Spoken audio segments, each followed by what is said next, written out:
বেশ কয়েকদিন হয়ে গেল তোমাদের সাথে কোনো ভ্লগ বা ভিডিও কিছুই শেয়ার করতাম না, কারণ আমি 26 তারিখে আমার বাবার বাড়িতে আসি। তো এখানে আসলে যেটা হয়, আমার কাজের প্রতি কোনো ন্যাকই থাকে না। আমি মায়ের সাথে বসে বসে গল্প করি, সময় কাটাই। মানে যে দুটো দিন থাকি, আমার মনে হয় যে সব কিছু বাদ দিয়ে শুধুই এই দিন দুটোকে এনজয় করি।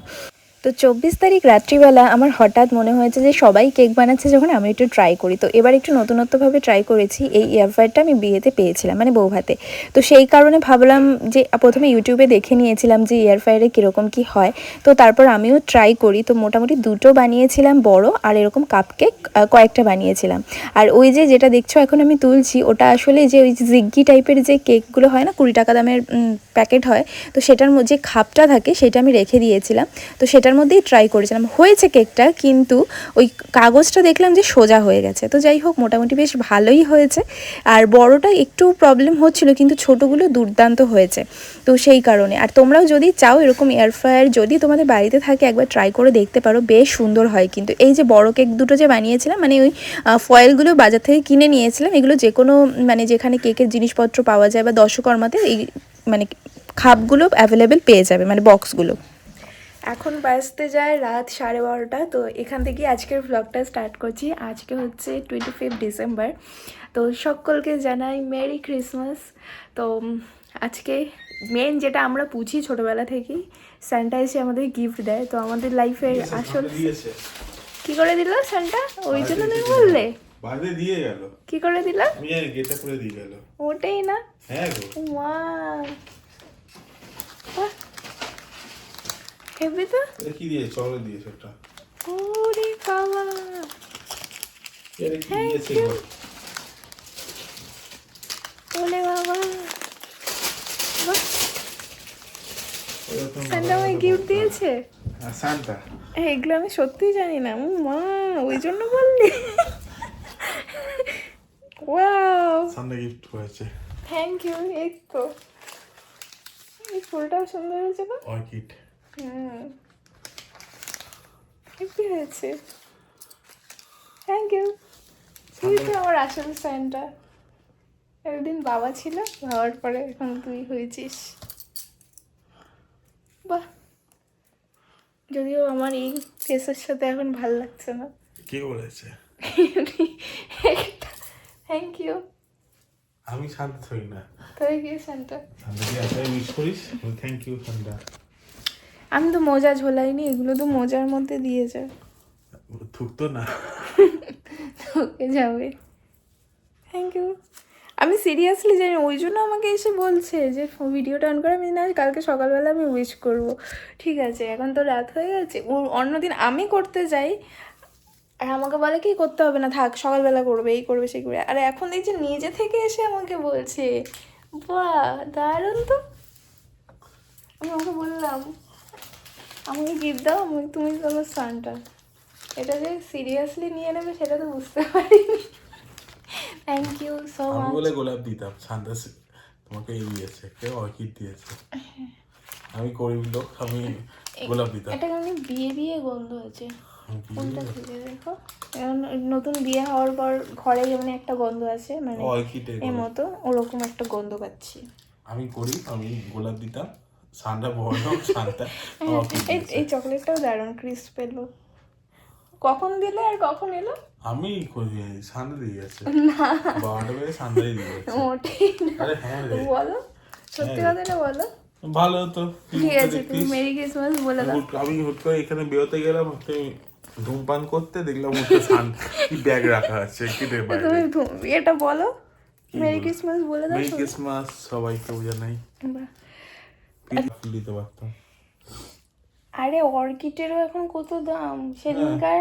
তো শোন, আমি দিয়েছি শান্তা দিয়েছি। সেটাই, মানে শুধু শুধু তর্ক করে। আমি বললাম যে, আমাকে বলছে আমি দিলে গোলাপ দিতাম, আর অর্কিড যে দিয়েছে স্যান্টা দিয়েছে, সেজন্য স্যান্টা বড় লোক আর অর্কিডের দাম বেশি। আমি বললাম অর্কিডের তো দাম বেশি, তাহলে গোলাপের থেকেও দাম বেশি অর্কিডের। আর এখন যেহেতু সিজন ছিল বিয়ের, প্রচুর দাম বেড়েছে। যাই হোক, রাত্রিবেলা ছোট্ট সারপ্রাইজটা আমার ভালোই লেগেছে। স্যান্টা আমায় গিফট করেছে। চলো, সারা দিন কী কী করবো না করবো পরে তো তোমাদের সাথে শেয়ার করবোই। এখন ঘুমাতে যাওয়া যাক। আর ভাবছি এটা একটুখানি খাবো, এটা দেখেই খেতে ইচ্ছা করছে। না না, অর্ধেক খাবো, এখন খেয়েই আসলাম, ডিনার করে এসে রাতে এই শুতে যাব। বিছানা টিছানা করে নিয়েছি, বাজিও ফেটে গেছে। Again merry Christmas and very good morning. তো আজকে একটা খুব সুন্দর দিনের সাথে ব্লগটাও অনেকক্ষণ আগেই শুরু করে দিয়েছি। তবে আজকে সারাদিনে কি কি করব না করব সবটাই তোমাদের সাথে শেয়ার করব। তবে যেটা না বললেই নয়, ক্রিসমাস যেটা ছাড়া একদমই ইনকমপ্লিট সেটা হচ্ছে কেক। তো আগের দিন রাত্রিবেলা পাপাও একটা কেক নিয়ে এসেছিল, আর সেটাকেই আজকে সকালবেলা কেটে নিয়েছি। আর যেহেতু আমরা তিনজনেই বাড়িতে ছিলাম, পাপা বাড়িতে ছিল না, দোকানে চলে গিয়েছিল, তাই 3 পিস করেছি। আর তার সাথে আজকে চায়ের জায়গায় কফি বানিয়ে নিয়েছি, কারণ প্রতিদিন তো একই জিনিস খাওয়াই। অনেক দিন ধরে কসমেটিক্সের ডালাটা এরকমভাবেই রয়েছে, তো আজকে ভাবলাম এগুলোকে অর্গানাইজ করে রাখবো। তার আগে তোমরা অনেকেই না সাবানের কোন কোম্পানি বা কোনটা কিসের কোম্পানি সবটা জানতে চাইছিলে, তাই ভাবলাম এখন যখন আমি খুলছি তাহলে তোমাদের আরেকবার বলে দিই। আচ্ছা, আগের দিন যখন আমি গিফট ওপেন করছিলাম তখনই তোমাদেরকে ডালার যে সমস্ত সাজুগুজু জিনিসগুলো ছিল সেগুলো দেখিয়েছিলাম। তবুও কেউ কেউ এক একজন এক একটা জিজ্ঞেস করছে ওটা কি ওটা কি, তাই ভাবলাম যখন এখন আমি গুছিয়ে রাখবো জিনিসগুলো, তো ভাবলাম তোমাদেরকে আগে দেখিয়ে দিই। তো ফার্স্টেই এটা একটা যেটা হাতে রয়েছে আমার, সেটা হচ্ছে জোর একটু স্টোরেজ ফুল হয়ে গেছিলো, তো ফার্স্টে এটা দেখালাম। এখনও সেন্টটা পারফিউমটা খুলেছে, এটা মেয়েদের। কেমন গন্ধটা? নাকে সর্দি না, আমি বুঝতে পারছি না এটা কিসের আছে। রামসন্স, জানি না এটা কোন কোম্পানি। আর এটা ওয়াইল্ড স্টোনের ওর একটা রয়েছে। আর অনেকে এই সোপটার কথা জিজ্ঞেস করছিলে, এটা এই যে স্কিন টোন কুল অ্যাকোয়া জেল বার, এটা আছে। আর এটা তো আমার ফেভারেট, এটা হচ্ছে পন্ডস লাইট জেল। এটা গরমকালের জন্য ভীষণই ভালো, মা যেহেতু জানে যে আমি এটা ইউজ করি তাই এটাই দিয়েছে। আর এখানে আছে একটা নেল পলিশ এলাইটিনের, একটা ফেস ওয়াশ আছে, এই যে আগেও দেখিয়েছিলাম। আর এটা একটা ভ্যাসলিনের ডেইলি ব্রাইটনিং ময়শ্চারাইজার আছে, মানে লোশন আর কি। তোমরা আবার লিপস্টিকের শেড নাম্বারটা তোমরা অনেকেই জানতে চাইবে, তাই এখানে দেখিয়ে দিচ্ছি LTP 16 রিপ টোমাটো। লিপস্টিকটা কিন্তু কালার এসেন্সের ছিল। আর ফার্স্টেই যেটা দেখালাম জবিসের, ওটা কিন্তু লিকুইড সিঁদুর ছিল। আর সাথে মা একটা কুড়ো সিঁদুরের প্যাকেটও দিয়েছিল, আর একটা আলতা দিয়েছিল, আর সাথে 2টো টিপের পাতা। তো এই ছিল কসমেটিক্সের সম্ভার। তারপর ঘরের টুকটাক কাজ কমপ্লিট করে স্নান ধান সেরে একেবারে লাঞ্চ টেবিলে চলে এসেছি। আর আজকে আমাদের লাঞ্চের মেনুতে আছে ফ্রাইড রাইস আর চিকেন কষা। যেহেতু দিনটা স্পেশাল, তাই আমাদের লাঞ্চের মেনুটাও কিন্তু আজকে স্পেশালভাবেই করা হয়েছে। তো তারপর খাওয়া দাওয়া কমপ্লিট করে একটু রেস্ট নিয়ে সন্ধ্যাবেলা একটু রেডি হয়ে গিয়েছি। একটা ক্লোজ একজনের বাড়িতে আমাদের ইনভিটেশন ছিল, তো সেখানেই যাচ্ছিলাম। তো আজকে আমি যেভাবে সাজুগুজু করছি, আজকে কিছুই সেরকম কিছু করিনি।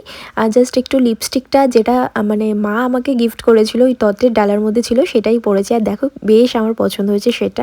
আর এদিকে দেখো গুবলির অবস্থা, ওকে 4টে জুতোই পরানো হয়েছিল, একটা কিভাবে খুলে ফেলেছে মানে জানি না আমরা। তো তারপর যাই হোক বেরিয়ে তো পড়েছি। আজকে পাপারও যাওয়ার কথা ছিল, কিন্তু পাপা আর যায়নি, আমরা 3জন মিলেই বেরিয়েছিলাম। মানে আমি, সৌরভ, মানে সরি ভুল বললাম, 3.5জন বলতে হবে, কারণ গুবলিও ছিল আমাদের সাথে। মানে আমি, আমার শাশুড়ি মা, সৌরভ আর গুবলি। তো এই হচ্ছে ব্যাপার। তো মাঝখানে একটু দাঁড়িয়েছিলাম, জ্যাম মানে মোটামুটি আমরা যেদিকটা যাচ্ছিলাম বেশ মানে একটু আজকের দিনে না একটু জ্যামই ছিল। তো রাস্তাঘাটেও দেখছিলাম খুব সুন্দর লাইটিং করে সাজানো। আর প্রত্যেক বছর এই 25শে ডিসেম্বর আসলেই আমাদের যেটা মেন অ্যাট্রাকশন থাকতো সেটা হচ্ছে মেলায় যাব, কারণ আমাদের টালিগঞ্জের মধ্যে সবথেকে বড় মেলা হচ্ছে মিশন মেলা। তো এই মেলাটায় এমন কোনো লোক নেই আমাদের এই এলাকার মধ্যে যারা এখানে যায় না, প্রচুর দূর দূর থেকে এই মেলাটায় লোক ভিড় করে। আর সেটা 25শে ডিসেম্বরে মানে আরও বেশি ভিড় হয়। 25শে ডিসেম্বরে 1 জানুয়ারি মনে হয় মেলাতে যেন পাই রাখা যায় না, এরকম একটা ব্যাপার। তো যাই হোক, আমি জানি না এবছর যাওয়া হবে কি না। আগের বছরও গিয়েছিলাম, তবে আমরা চেষ্টা করতাম যে 25 তারিখ আর 1 তারিখটাকে অ্যাভয়েড করে মাঝের দিনগুলোতে যাওয়ার। আর 5 তারিখ পর্যন্ত মেলাটা থাকে। আচ্ছা তোমরা কে কে বলো তো আমাদের এই টালিগঞ্জ এরিয়ার মধ্যে দেখছো বা এই মেলাটায় গিয়েছো, অবশ্যই কমেন্ট করে জানিও। কিন্তু আমার তো বেশ ভালো লাগতো, ইভেন আমার মা মানে বাড়ির প্রত্যেকে ওয়েট করে থাকতো কবে এই মেলাটা বসবে। আর বিশাল বড় মেলা, তো মানে যার যা ইচ্ছা সবাই সেই মেলাটার মধ্যে পেয়ে যাবে। মানে কাপ প্লেট থেকে শুরু করে খেলনার জিনিস, ব্যাগ থেকে শুরু করে, মানে এমন কিছু নেই যে মেলাটায় কিছু থাকবে না, হয় মানে শুধুমাত্র জামা কাপড় বাদ দিয়ে। তো যাই হোক বেশ সুন্দর করে প্রত্যেকটা রাস্তায় এরকমভাবে সাজিয়েছে। তো চলো তোমাদের সাথে গল্প করতে করতে প্রায় অনেকটা রাস্তায় চলে এসেছি। আর পুরোনো সরস্বতী পুজোর মতো ভাইবসটা আসছিল, কারণ যেহেতু এই পাড়াটা খ্রিস্টান এরিয়া ছিল, তো সেই কারণে রাস্তার মোড়ে মোড়ে দেখছিলাম যে ওই যে যীশু খ্রিস্টের জন্য যে মানে একটা সুন্দর করে সাজানো গোছানো থাকে স্যান্টা ক্লজ দিয়ে, গিফটস দিয়ে, বেলুনস দিয়ে, তো সেই রকমই প্রত্যেকটা জায়গায় ওরকমভাবে সাজানো ছিল। এই তো আমরা পৌঁছে গিয়েছি আর প্রথমেই মোমবাতি ধরিয়ে দিলাম। আর তারপর মেন কথা হচ্ছে আমি এখানে না সেভাবে কোনো ভ্লগই করিনি, শুধু জাস্ট যেখানে সাজানোর জায়গাটুকু ছিল আমি সেটাই তোমাদেরকে দেখিয়েছি।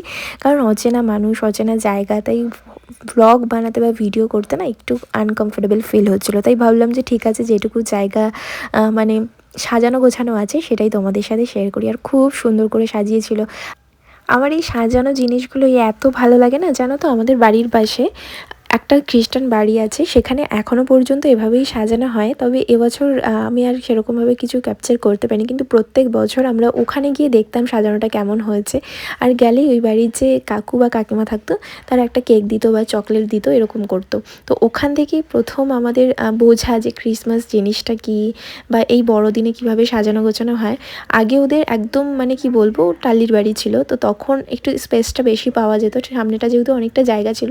এখন যেহেতু পাকা বাড়ি হয়ে গেছে সেই জন্য স্পেসটা কম হয়ে গেছে ঠিকই, কিন্তু ওরা সাজানোটা এখনও পর্যন্ত ভুলিনি, কারণ আফটারঅল এটাই তো ওদের ফেস্টিভ্যাল।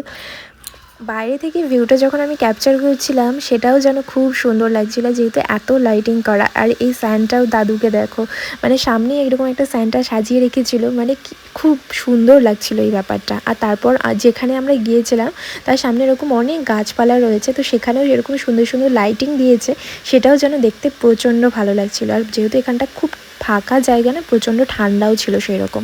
তো যাই হোক, চলো এবার বাড়ির দিকে যাচ্ছি। আমি তো আগেই বললাম যে ভেতরে সেরকমভাবে কোনো কিছু ব্লগ করিনি, তবে খুব সুন্দরভাবে সন্ধ্যাটা কাটালাম। আসার সময় আমি আমার বাড়ির সামনে রাস্তাটাতে গিয়ে আসছিলাম, আর ওই যে তোমাদের সাথে গল্প করছিলাম যে মেলাটা খুব বড় করে হয়, সেখানেই দেখো লোকজন যাচ্ছে আসছে, মানে রাস্তাটা মনে হচ্ছে যেন পুরো ফেস্টিভ ভাইবস পাচ্ছি। মানে আমরা এই জন্যই তো বাঙালি বলে, যে কোনো অনুষ্ঠানে আমরা মন খুলে মজা আর আনন্দটা ঠিক করতে পারি, সেটা যে অনুষ্ঠানই হোক না কেন, যাদের অনুষ্ঠানই হোক না কেন, তাই না বলো? তো যাই হোক, যেটা বলছিলাম, আমাদের এখানকার এই যে সেন্ট পলস চার্চ যেটা দেখাচ্ছে খ্রিস্টান আনন্দ মেলা, এই যে এই চার্চটাতে প্রত্যেকবারই এসে আমি মোমবাতি ধরাতাম, যে যার সাথেই হোক না কেন আসতাম, মা বাবার সাথে হোক কি বন্ধুবান্ধবদের সাথে হোক কি মানে বৌদি ভাইদের সাথে। আর মেলার ভিড়টা দেখেছো, জাস্ট মানে কি বলবো, শুধু মাথাগুলোই দেখতে পাচ্ছি। তো অনেক কষ্টে, মানে প্রায় আমরা এখানে আধ ঘন্টা মতো জ্যামে আটকে ছিলাম, তো তারপর অনেক কষ্টে এখান থেকে মানে বেরিয়েছি। তো বললাম না যে 25শে ডিসেম্বরে মারাত্মক লেভেলের ভিড় হয় এই রাস্তাটায়। তবে নিজের রাস্তা দিয়ে যাচ্ছিলাম, তো তাই মনটা একটুখানি খারাপ খারাপ লাগছিলো। আর এই যে সামনের গলিটা, এখান থেকেই তো আমাদের বাড়ি। তো যাই হোক, খুব শিগগিরই আসবো, মানে এর পরের ভ্লগগুলোই তোমরা আমার ও বাড়ির থেকে দেখতে পাবে। আমি আজকে চলে যাচ্ছি ঠিকই, কিন্তু কালকে আবার এই রাস্তাতেই আসবো আর এখানেই আসবো, কারণ কালকে 26 তারিখ, কালকেও একটা স্পেশাল ডে আছে। সেটা আশা করি তোমরা ফেসবুকে ফটো দেখে নিয়েছো হয়তো, যারা না দেখেছো তাদের জন্য আর বলছি না, একেবারে ভ্লগেই তোমরা জানতে পারবে। তো চলো এবার বাড়ির দিকে যাচ্ছি। আর হ্যাঁ, যাওয়ার পথে কিন্তু বাবার সাথে দোকানে দেখা করে নিয়েছিলাম, সেটার ভ্লগ কিছু করিনি। তো আজকের দিনটা আমাদের এভাবেই কাটলো। আর বাড়ি যাওয়ার পথে একটুখানি খাবার কিনে নিয়ে বাড়ির দিকে রওনা দিয়েছি। তো চলো আজকের মতো টাটা, বাই।